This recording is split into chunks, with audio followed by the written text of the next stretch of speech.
Hey guys, welcome to defence study capsule. मैं आपका स्वागत करता हूं दोबारा से हिस्ट्री की इस सीरीज़ में। आज हम पढ़ेंगे बुद्धिज़्म एंड जैनिज़्म के बारे में। This is my third lecture. Previously we have studied Indus valley civilisation and Vedic period. अब आता है बुद्धिज़्म एंड जैनिज़्म के बारे में। लेटर वैदिक पीरियड के बाद बुद्धिज़्म एंड जैनिज़्म का जो महत्व है, इम्पोर्टेंस है, वो बहुत ज़्यादा बढ़ गया था, तो उसके बारे में आज बात करेंगे। तो friends, let's get started. Friends, पहले हम बात करेंगे जैनिज़्म की। सो जैनिज़्म में क्या क्या हुआ था, उनके गुरुज कौन कौन थे, प्रोफेट तीर्थंकरास कौन कौन से थे, एंड उनके लिटरेचर के बारे में बात करेंगे, उनकी इम्पोर्टेंस के बारे में बात करेंगे। तो let's get started. So there were 24 Tirthankaras, prophets or gurus. They were prophets or gurus. There were 24 of number in Tirthankaras. Okay. All were Kshatriyas. This is a major thing. कि सारे जो थे वो लोग, वो सारे क्षत्रियास थे. They were all Kshatriyas. Kshatriyas are a ruler kind of people who are warrior race. They are divided. The races are divided into 4 types: Brahmana, Kshatriya, Shudra and Vaishya. So they were Kshatriyas and they were generally king only. Okay, so they were all kings. First was Rishabhanatha. He is also called Rishabhadeva and his emblem was bull. So उनका emblem bull था। और पहले हमारे जो तीर्थंकर थे वो थे Rishabhanatha. The 23rd tirthankara was परशुवनाथ। परशुवनाथ का सिंबल था हमारा snake and he was son of Ashvasena of Banaras. वो बनारस के एक राजा थे, अश्वसेना, उनके जो बेटे थे। ठीक है, 24th तीर्थंकरा। तो फर्स्ट इंपॉर्टेंट है आपका और 23rd इंपॉर्टेंट है। और जो लास्ट तीर्थंकर थे वो इम्पोर्टेंट हमारा, जिनका नाम था महावीरा। असली नाम उनका वर्धमाना था और फिर उनका नाम महावीरा भी कहते थे उन्हें। तो he was believe to have born in 599 BC in Kundagrama in Vaishali. Okay, Vaishali में उनका जन्म हुआ था। So who was his father, इसमें मैंने लिखा नहीं है, तो I will tell you who was his father. His father was Siddhartha. उनके फादर का नाम था हमारे क्या, Siddhartha. Okay friends, so he was the head of the famous Kshatriya clan. Okay, and his mother was name Trishala. Okay, and who was the sister of Lichchhavi princess chief Chetak, whose daughter was wedded to Bimbisara. So he had a relation with Bimbisara also, who was a great king at that time. Okay friends, so we'll move again. So we have talked about the Tirthankaras. Now we will talk about how many numbers are there and what are their symbols and how can we remember. This is the thing, how we can remember. These are the tables of the 24 Tirthankaras.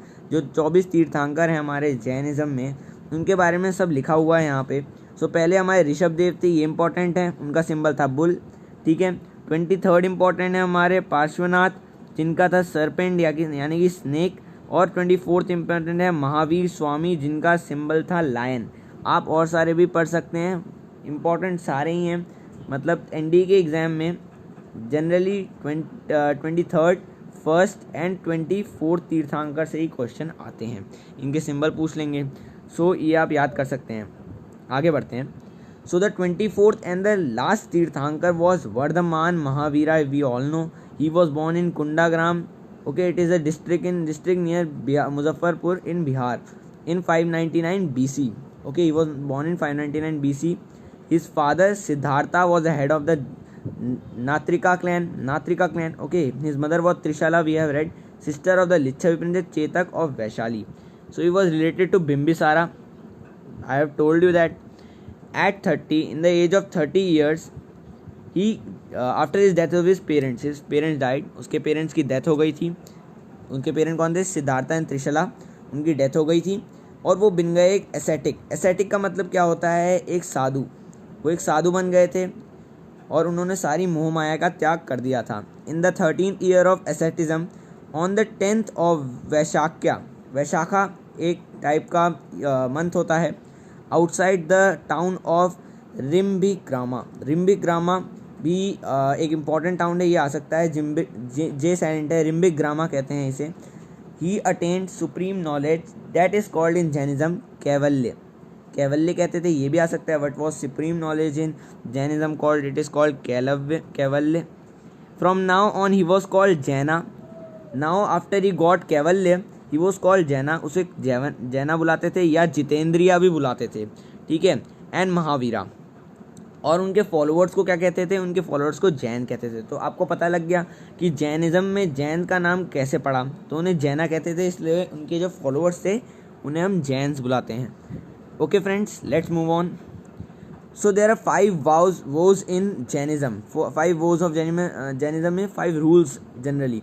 अहिंसा, non violence, okay, satya, do not speak a lie, asatya, do not steal, aparigraha, it do not acquire any property, and brahmacharya, celibacy. Okay, brahmacharya you have to do. Moving on, so there are 2 councils held generally in the rule of the Mauryan Empire. Mauryan empire में हुआ था ये generally Jainism का पीरियड। तो first council भी कहाँ होगी, पाटलिपुत्रा में हुई थी under the pattern of Chandragupta Maurya in 300 BC during the 12 Angas were compiled, during which 12 Angas were compiled. Angas were generally the scriptures of Jainism. Angas. Okay, friend, there are 12 Angas. So this was sacred literature in Jain religion. Okay, friends. So second council was held at Vallabhi. Vallabhi is a place in 512 AD, during which the final compilation of 12 Angas and 12 Upangas are also the Upangas were also sacred literature of Jains. Okay friends, so Upangas were also done in 12 Upangas during the second council only. Okay friends, let's move on. So there are 2 sects, generally 2 sects, they are divided into 2 sects. Jainism is divided into 2 sects. One is Shwetambaras, who wear white clothes, okay, white robes they put on. People who put on white robes are called Shwetambaras. Those who stayed back in the north during the times of famine, there was a famine, or those who stayed in the northern region, they were known as Shwetambaras. You can see in the photo he is wearing white robes and he is a Digambar Jain. Okay, Digambar Jains are Bhadrabu exodus of monks to Deccan and south during the times of Magadhan famine. So when there was a famine in Magad Empire, the ones who got to south were known as Digambaras, and those who stayed at north were known as Shwetambaras.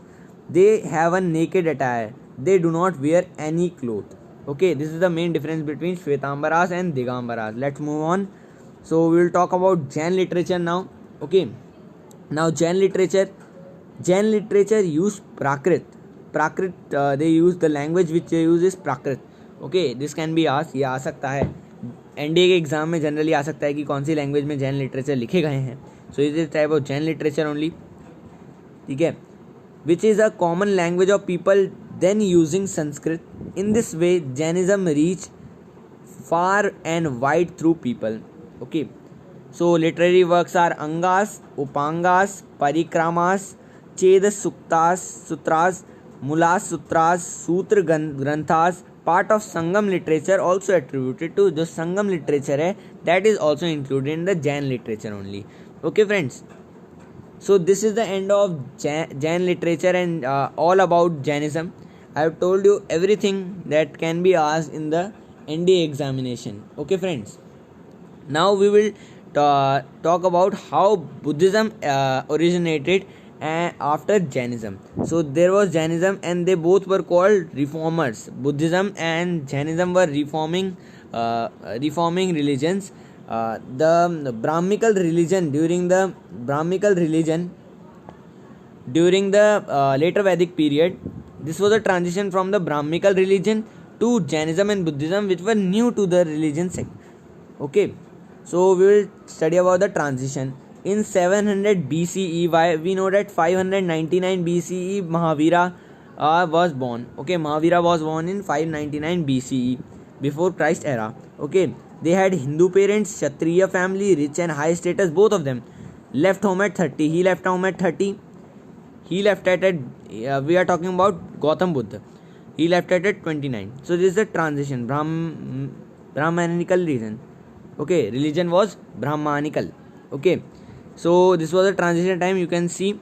So he was known as Siddhartha Gautama that time. 563 BCE he was born. He had also Hindu parents and he left home at 29. Okay, he was also a reformer, and they searched for moral ethics. Okay, now we will talk about Buddhism. Buddhism के बारे में थोड़ी बात कर लेते हैं. So born in this is starting of Buddhism. We are talking about Siddhartha, who is Siddhartha Gautama, who is Gautam Buddha.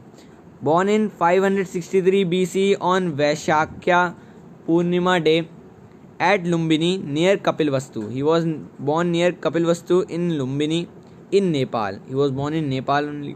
His mother died after 7 days of his birth. This is important. His mother died and he was brought up by stepmother Prajapati Gautami. Okay. He was married at a very young age, at an age of 16 to Yashodhara, and had a son named Rahul. He had a son named Rahul. उसका एक सन बेटा थे जिनका नाम राहुल था. He left his palace at 29 with Chhana. So this can be asked कि किसके साथ वो गए थे, तो अपने छाना जो उनका चैरिटर था, एंड फेवरेट हॉर्स था उनका जिनका नाम था कंथका, KANTHAKA, कंथका उनके हॉर्स का नाम था. और वो किस चीज़ के लिए गए थे? In the search of truth, also called Mahabhinishkrama. Mahabhinishkraman के लिए गए थे वो लोग, in the search of truth. Okay, and he left all the palace, or the great renunciation is also called. It is also called the great renunciation. He wandered for 6 years. Okay friends, let's move on. So we are talking about Gautam Buddha only. Attained nirvana and or enlightenment at 35. When he was 35, after 6 years of wandering, he attained nirvana or enlightenment in Magad, Bihar, under the peepal tree. Under the peepal tree, delivered the first sermon at Sarnath, where his 5 disciples had settled. His 5 disciples had settled. His first sermon is called Dharma Chakra Paravartan. Dharma Chakra Paravartan means turning of the wheel of law. The wheel of law is turned is mean by Dharma Chakra Paravartan. He attained Mahaparinirvana. Mahaparinirvana is what?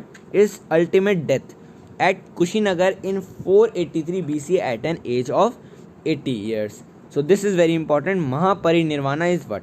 It's ultimate death. So we will talk about an important aspect of Buddha's life or Siddhartha's life, which is the 4 sides of Buddha's life at age of 29. When he went for the Mahabhinishkramana, so he saw 4 sides. उसके बारे में उन्होंने बहुत सोचा और उसके बाद वो अपना एनलाइटमेंट लेने के लिए गए थे. तो which were the 4 sides? An old man, here you can see an old man, a disease person he saw, an ascetic means sadhu उन्होंने देखा, और एक डेड पर्सन को उन्होंने देखा. तो उनके दिमाग में बहुत सारी ख्याल आए और उसकी वजह से उन्होंने निर्वाणा लेने का सोचा. तो एनडीए एग्ज़ाम में ये नहीं पूछा जाता कि उनको निर्वाणा ये सब नहीं पूछा जाता है तो इवेंट्स कौन कौन से हुए और उनके सिंबल्स क्या क्या आ सकते हैं. तो 0 एज मतलब उनकी टाइम ऑफ बर्थ प्लेस था लुम्बिनी, और इवेंट था बर्थ, और इसका सिंबल है लोटस एंड बुल. सिंबल का मतलब क्या है कि हम देखते हैं जो बुद्धिस्ट टेम्पल्स हैं उनमें कुछ सिंबल बने होते हैं लोटस एंड बुल के, तो ये डिपिक्ट करते हैं उनके बर्थ के इवेंट को. 29 के एज में उन्होंने लुम्बिनी में ग्रेट डिपार्चर किया, जिसे महाभिनिष्क्रमणा भी कहते हैं, और इसका सिंबल है हॉर्स. 35 के एज में गया प्लेस था, उनको इनलाइटनमेंट मिला, इसका नाम था निर्वाणा, और इसका सिंबल है बोधि ट्री, क्योंकि उन्हें बोधि ट्री के नीचे ही मिला था. ओके, 35 की एज में उन्हें सारनाथ में उन्होंने अपना पहला सर्मन दिया, मतलब अपना पहला लेक्चर दिया, या फिर अपने डिसिपल्स हैं उनको अपने रिलीजन के बारे में बताया. इसे कहते हैं धर्म चक्र परिवर्तन. ये सबसे ज़्यादा बार पूछा गया है अभी तक. उसका सिंबल है व्हील. 80 की एज में कुशीनगर में, ये भी इम्पॉर्टेंट है, उनकी डेथ हो गई थी, जिसे क्या कहते हैं महापरिनिर्वाणा. उसका सिंबल क्या है? स्तूपा. जो हमने सांची स्तूपा में देखा है स्तूपा बना होता है, उसका यही सिंबल है अल्टीमेट डेथ. ओके, सो ये एक इम्पॉर्टेंट एस्पेक्ट में आ गए हैं हम लोग, जिसे कहते हैं बुद्धिस्ट काउंसिल. सबसे ज़्यादा क्वेश्चन अभी तक इसी से आए हैं. The Monks gathered 4 times. जो मॉन्क्स थे, देखिए बुद्धिज़्म था, और जो बुद्धिस्ट काउंसिल्स हुई थी वो गौतम बुद्धा के डेथ के बाद हुई थी, क्योंकि उनके जो रिलीजन था उन्हें स्प्रेड करने के लिए हुई थी ये सारी काउंसिल्स. सो फ्रेंड्स, हम लोग इन सब काउंसिल्स के बारे में एक एक करके बात कर लेते हैं। तो फर्स्ट काउंसिल कहाँ हुई थी? It was at Rajgriha in 483 BC under the chairmanship of Maha Kashyapa में हुई थी। और किंग का क्या थे उनके? Ajatashatru was a great king, divided the teaching of Buddha into two Pitakas. Pitaka was generally the literature, Vihar Pitaka and Sutta Pitaka. Upali recitated the Vinaya Pitaka and Ananda recited the Sutta Pitaka. Second council कहाँ हुई थी? वैशाली में हुई थी 383 BC। कब थे? Sabakami the king was Kalasoka under Sabakami. The who leaded this was Sabakami and king was Kalasoka. Followers divided into Thavir Madins and महासंघिकास और स्थाविर मादिन्स में डिवाइड कर दिया गया इन्हें। थर्ड काउंसिल हुई थी हमारी पाटलिपुत्रा में इन 250 BC में। 250 BC में हुई थी। तिस्सा लीडर थे इसके और किंग थे Ashoka the great. In this the third part of the Tripitaka was coded in the Pali language. Which language? Pali. Fourth council कहाँ हुई थी? कश्मीर में हुई थी, कुंडल वन में हुई थी ये 472 AD under Vasumitra. King was Kanishka, vice chairmanship was अश्वघोष, divided Buddhism into Mahayana and Hinayana. Moving on friends, so ये सारी काउंसिल है, इसका स्क्रीनशॉट ले लीजिए रिवाइज करने के लिए, बहुत आसानी से रिवाइज कर सकते हैं। इसमें बुद्धिस्ट काउंसिल कहाँ कहाँ हुई थी, पेट्रनशिप किसकी थी, वेन्यू कहाँ था, चेयरमैन कौन था, उसका ईयर क्या था। एक पेट्रन मतलब क्या होता है, किंग कौन था उस समय, जो रूलर था वो कौन था, चेयरमैन जो प्रीस्ट था, priest who spreaded the knowledge of Buddhism, priest कौन था उसे चेयरमैन कहते हैं। वेन्यू मतलब प्लेस कहाँ पे हुआ था ये, ईयर आपको इम्पोर्टेंट नहीं है, इतना आता नहीं है। काउंसिल आ सकती है कि अजातशत्रु ने राजगृह में हुई थी और महाकश्यपा उसके प्राइस थे या चेयरमैन थे। फ्रेंड्स हम आ गए हैं अब लिटरेचर में। Buddhist scriptures in Pali are commonly refer to as Tripitakas, three fold basket भी कहते हैं क्योंकि इसके 3 पार्ट्स थे generally. Vinaya Pitaka rules of discipline in Buddhist monasteries, Sutta Pitaka largest content collection of Buddha's sermon, Buddha's के जो हमारे जो उनके सेइंग्स थी या उनकी प्रीचिंग्स थी उसका कलेक्शन था। Abhidhamma Pitaka is an explanation of philosophical principal of Buddhist religion, Buddhist का जो रिलीजन था उसकी फिलोसफिकल प्रिंसिपल्स थी, उसका एक एक्सप्लेनेशन था अभिधामा पिटाका। जताका स्टोरीज़ हम सबने पढ़ी होंगी या हम उनके बारे में सुना तो पक्का ही होगा। ये डिस्क्राइब करती हैं जो गौतम बुद्धा थी उनके लाइफ को डिस्क्राइब करती हैं, उनके बर्थ को डिस्क्राइब करती हैं। तो जातका स्टोरीज़ हमारी जो हैं वो 500 इन नंबर में है, ये आ सकता है। उसके बाद फ्रेंड बात कर देते हैं 2 सेक्ट्स हैं हमारे बुद्धिज़्म के, इनको कहते हैं हम 3 सेक्ट्स हैं जनरली, 2 में हम जानते हैं, पर एक और है हिनायाना महायाना। हिनायाना महायाना के बारे में पढ़ लेते हैं पहले। Hinayana is lesser wheel, they believe in the real teaching of Gautam Buddha of attaining nirvana, how Gautam Buddha described how to get nirvana. तो वो बिलीव करते हैं कि जैसे गौतम बुद्धा ने बताया था कि कैसे अटेन करना है निर्वाणा, हम वैसे ही करेंगे। They do not believe in idol worship, मतलब अकेले वर्शिप करना, वो मतलब एक अकेले गॉड को वर्शिप करना वो बिलीव नहीं करते। And Pali language was used in Hinayana text, तो वो पाली लैंग्वेज को यूज़ करते थे। ये आ सकता है कि इनमें डिफरेंस क्या था। Mahayana is greater wheel, they believe in the nirvana is attend by the grace of Gautam Buddha and following Bodhisattvas were his sayings and not by the his teachings, teaching से नहीं, बोधिसत्वास मतलब जो उनकी सेइंग उनके रूल्स थे उनको फॉलो करेंगे पर उनकी टीचिंग्स को फॉलो नहीं करेंगे।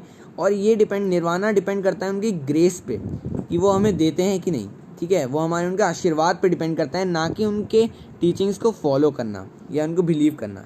दे बिलीव इन आइडल वर्शिप, वो बिलीव करते थे, सिर्फ गौतम बुद्धा को ही पूजा करते थे। And Sanskrit was use in Mahayana text, ये इंपॉर्टेंट है। आगे है हमारा वज्रायना थर्ड सेक्ट है जो ज़्यादा लोगों को पता होता नहीं है। They believe that nirvana is attend the help of magical tricks and black magic. उन्हें लगता था कि जो निर्वाणा है, जो अल्टीमेट प्रीचिंग है, वो मिलती है, एनलाइटनमेंट मिलती है with the help of magical tricks only. तो ये वज्रायना थे। ये 3 सेक्ट्स हैं हमारे बुद्धिज़्म के। फ्रेंड्स अब बात कर लेते हैं बुद्धिज़्म कहाँ कहाँ तक था। तो इंडिया से ओरिजिनेट हुआ जनरली, गया बिहार से हुआ था ओरिजिनेट, वो गया पाकिस्तान साइड से, यहाँ पे आप मिडिल ईस्ट में भी जाता है। चाइना में आप देख सकते हैं बुद्धिज़्म का बहुत रोल है। Tibet is a Buddhism related country, okay. Singapore, Myanmar, Bangladesh, you can in Nepal and Afghanistan also. In Sri Lanka it also went, you can see Ashoka was a king. He sent his son and daughter to Sri Lanka, Nepal and other places to spread the preachings of Buddhism. So friends, this is all about Buddhism and Jainism. अगर आपको इनमें question series चाहिए तो please comment करके बताइए, और videos के लिए अगली जो वीडियोस आने वाली हैं उसके लिए भी सजेशन दीजिए. टिल देन मैं आपका अगली वीडियो में आपसे मिलूँगा. टिल देन जय हिंद.